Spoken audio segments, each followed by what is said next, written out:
graças a Deus, né? Uma das preocupações que tínhamos e ainda temos, mas de uma maneira mais assim controlada, era acerca, por exemplo, da guerra da Rússia com a Ucrânia. Nós sabemos que a Rússia, já na parte do Oriente, é uma das principais nações bélicas do mundo. Na verdade, sem a contribuição da Rússia, seria muito difícil concluirmos de maneira assim mais rápida a Segunda Guerra Mundial. Porque a Rússia, um dos tipos dos animais que simboliza a Rússia são os ursos. O urso, ele tem uma tendência, muitas vezes, quando é atacado, ele imediatamente prepara um contra-ataque. É onde está o perigo dele, é no contra-ataque. Que ali veio a raiva, não é mesmo? E nós sabemos que a Ucrânia, ali o pessoal da Ucrânia, eles elegeram ali um presidente pró-Yankee, pró-Estados Unidos. Na verdade, eu acredito que aquele homem era despreparado para a função que o colocaram. Porque era um homem, qual era a função dele? Ele era, vamos dizer assim, na nossa expressão, ele era palhaço, era um humorista. A função dele na rede social, na TV, na mídia, era fazer o povo sorrir. E ali ele conquistou muita a simpatia do povo, se elegeu, se candidatou à presidência e ali ganhou, já com um propósito principal de unir a Ucrânia à Europa, né? A hegemonia europeia. Consequentemente, se ela se unisse à União Europeia, fazer parte da Europa, desse bloco, né, do Ocidente, com aquela moeda do euro, tudo, ali ela estava como se fosse uma espécie de subordinação aos Estados Unidos e subordinação também diante ali do pacto, né, da OTAN. E antes mesmo de haver a guerra, Putin, o presidente da Rússia, ele já disse, ele ia à internet e disse, porque se houvesse essa união da Ucrânia à Europa, consequentemente haveria a possibilidade daquele bloco também, aquele país se unir à OTAN, que é um tratado, né? Acho que é o Tratado de Atlântico Norte, e ali seria uma espécie de defesa, ele diz que é defesa, mas é ataque, né, a OTAN. E havia, Putin ali sabia, com os militares nas suas funções estratégicas, sabia que haveria o perigo de mísseis na Ucrânia serem instalados próximo a Moscou, com essa possibilidade até de Moscou a qualquer momento ser atacado. Gente, eu tenho assim uma formação militar, e no serviço militar a gente aprende que a melhor defesa é o ataque. A melhor defesa é o ataque. O militar, ele ali é preparado para a guerra. Veja bem, a gente quando no serviço militar, a gente aprende uma coisa muito séria, que o soldado, ele se prepara para a guerra e ora para que não aconteça. Porque somente um louco é quem deseja a guerra. Porque você imagina, agora há pouco mesmo vi uma matéria que 300 mil reservistas, 300 mil soldados foram convocados para, no caso de haver a necessidade daqueles 300 mil soldados, além dos que já estavam na guerra, serem empregados também nessa missão bélica. E as pessoas até começaram a fazer alguma manifestação, porque você imagina, você tem um filho 18, 19 anos, idade quase todo mundo que tem idade de ir para a guerra, até eu acho uns 60 anos, pode ter chamado, se chamado 50 anos, ele pode ser chamado, pode ser convocado, reservista. Inclusive você viu que é reservista, reservista não é nada mais, que aí você está na reserva. Se houver uma necessidade, todos nós brasileiros somos reservistas, né? Mesmo aquele que não tiver treinamento militar, se houver uma necessidade, o cara vai receber treinamento militar e pode ser empregado na defesa do seu país, né? Aí você imagina, um homem com a idade de 20, 25 anos, trabalhando, se formando, tendo a sua namorada, os pais. Você imagina só mandar alguém, um filho para a guerra, um pai mandar um filho para a guerra? Sabe que ali o perigo, a possibilidade dele perder a vida é muito grande, não é? E você perder um filho, perder ali ataques, né? Porque nos ataques hoje, nos ataques ali, muitos civis também, eles são atingidos, né? Tá chovendo aqui, vou subir aqui um pouco e ligar o ar. Então, por fim, nós sabemos que a Rússia, ela decidiu atacar a Ucrânia para desmanchar esse projeto de haver essa união da Ucrânia à União Europeia, e várias sanções foram colocadas contra a Rússia. Por exemplo, congelar a moeda, bloquear as contas em dólar da Rússia, porque é como aconteceu, por exemplo, já em alguns países, né? Como vocês conhecem o caso, por exemplo, de Cuba, o caso da Venezuela, onde eles bloqueiam, né, a liderança através da aliança dos Yankees, eles bloqueiam a conta daquele país para derrubar aquele governo, né? Mas por trás desse bloqueio dessas contas, às vezes há outro objetivo, né? Havia um país rico de petróleo, como é a Venezuela, né? Então, como foi o caso do Iraque, derrubaram Saddam Hussein, né? Para botar ali um governo pró-Yankee, né? Pró-Estados Unidos. Mas acontece o que? A Rússia, ela é um país muito preparado para a guerra. E outro fator muito importante é que qualquer país, ele pensa 10 vezes, no mínimo, antes de entrar em guerra com um país que tem armas atômicas. Ele pode ali constituir aquelas batalhas ali em produtos, né? A guerra normal, com as armas, pólvora, bala, canhões, essas coisas, mas eles evitam a todo custo usar as armas atômicas, né? Bombas atômicas, bombas nucleares. Por quê? Porque a Constituição russa diz que se a Rússia qualquer um dia for invadida, seu território foi invadido, ele tem a tendência, ele pode usar as armas atômicas. Então, de lance eu já imaginava que essa guerra iniciada ali pela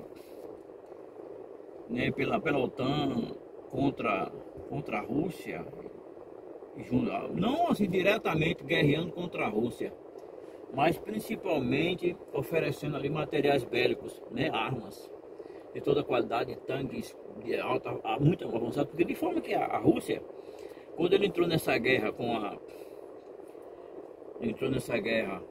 contra a Ucrânia, ele já sabia que ali a guerra não seria direto só contra a Ucrânia, seria contra a OTAN, porque a OTAN ali, claro, para defender a sua terra, de dominar, ocupar toda aquela parte da Europa, iria investir com armas, com tudo que tivesse ao seu alcance para apoiar a Ucrânia, para que a Ucrânia não vencesse aquela guerra, né? Então, na verdade, vencer aquela guerra, a OTAN fez tudo para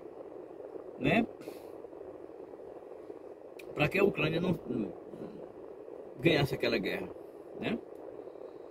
E você imaginaram quantos milhares de soldados morreram, né?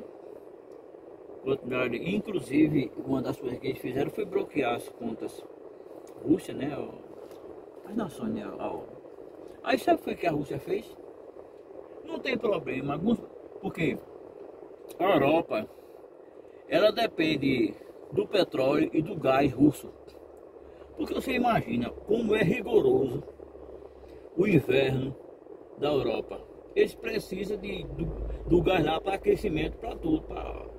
Quem é que vive sem petróleo? Quem é que vive sem combustível? E o principal fornecedor de combustível para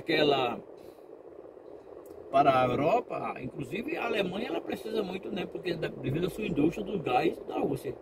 Aí, como as contas da Rússia foram bloqueadas, aí eles tiveram uma ideia, porque guerra não é uma coisa que você vai guerrear e vai agora manda o soldado ali, não.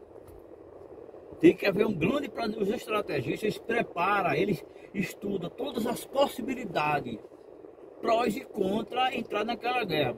As dificuldades que ele vai ter, né? O material bélico que vai precisar, todo o engendramento daquele país. As empresas às vezes que fabricam carro, ele bota para fabricar armas, fabricar tanques, fabricar, né?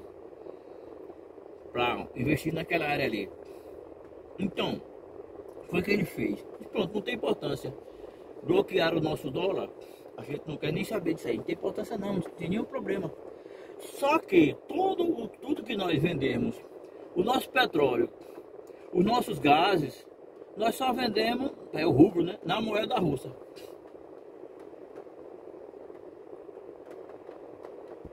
Então eles deram um checkmate na situação. Porque sem dinheiro ninguém pode manter uma guerra sem dinheiro, né? Então o investimento é muito grande. Aí pronto, como as nações, inclusive o Brasil hoje ele importa mais diesel derivado do petróleo, mais da Rússia do que dos Estados Unidos. Porque o Brasil tem notado uma coisa, quando os Estados Unidos tem uma rixa com qualquer país, ele fecha toda a importação para aquele país. Aí o país, os países, tudo que a gente compra, precisa de comprar de vários fornecedores. Porque se um falir, se um der um problema, se um der um calote, aí vai, né? Tem outra opção, a segunda opção. Né? E o Brasil hoje, conforme falei, ele compra mais petróleo da Rússia, sabidamente, né? E uma coisa também que eu queria falar para vocês é que o presidente lá da Rússia, da Ucrânia, ele queria lá pediram para o Brasil fornecer material bélico, bala, mísseis à Ucrânia. Aí Lula disse, não, a gente não vai mandar. E Lula disse assim, olha, eu não concordo com a guerra, mas nós não vamos fornecer material para incrementar essa guerra. Por quê? Às vezes tem país que assim, eu não vou mandar tropas para guerrear lá, para brigar lá. Mas o cara fica alimentando aquele país com material bélico, com tudo, né? Então, da nossa forma, o presidente disse assim, a minha briga não é contra o país, não, a nossa briga é contra a fome. Que o presidente Lula, a gente está de parabéns, viu? A maneira dele pensar.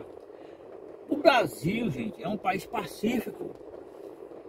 Você tem que olhar muita coisa. Evitem um dia voltar a presidente, é homem de guerra. Viu? Homem de guerra, pessoa que só fala em guerra, só fala em armas. A tendência dele querer jogar porque o soldado, ele é treinado para a guerra, em tudo ele vê inimigo. Porque se o soldado, se ele não tiver inimigo, ele perdeu o objetivo dele. Ele tem que ter inimigo para ficar lutando contra aquele inimigo. Eu fiz isso militar, eu sei. Nós tínhamos o nosso inimigo.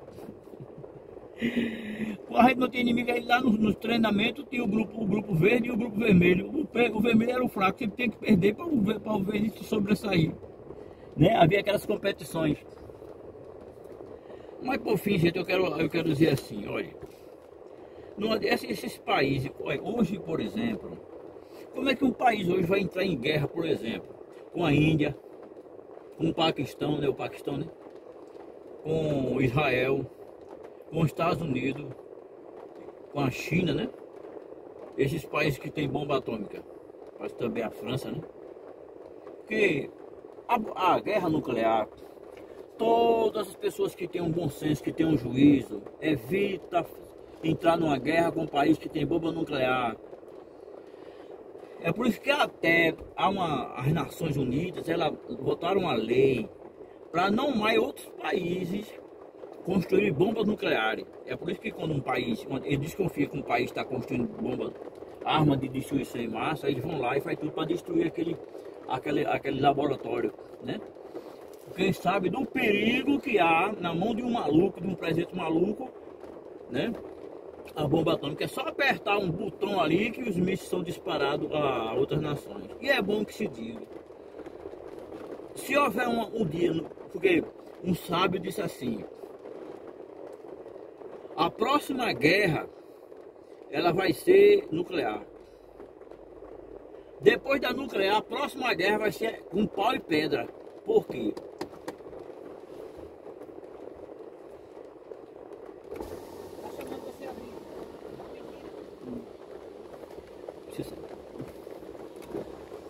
Vai ser com pau e pedra.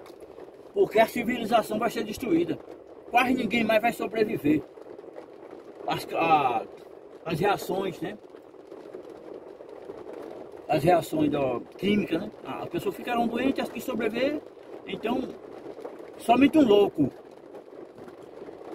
louco é quem deseja a guerra, gente. Principalmente com esses países. E guerra é loucura. Vamos chegar assim sem ter ódio no jovem, ir para outra nação, matar um jovem ali, entendeu? Destruir, matar a gente sem ter nada contra aquela pessoa. Isso é brincadeira, debaixo de ordem, ou faz ou morre. Então o soldado ele é treinado assim, para obedecer a ordem. Puxa o dedo, ele puxa. Bota um pelotão de fuzilamento, você, pelotão de fuzilamento amanhã, 7 da manhã. Ele vai lá e tá, né, apontar a arma, sei o que, puxa o dedo, ele puxa. Eles são treinados como uma guerra.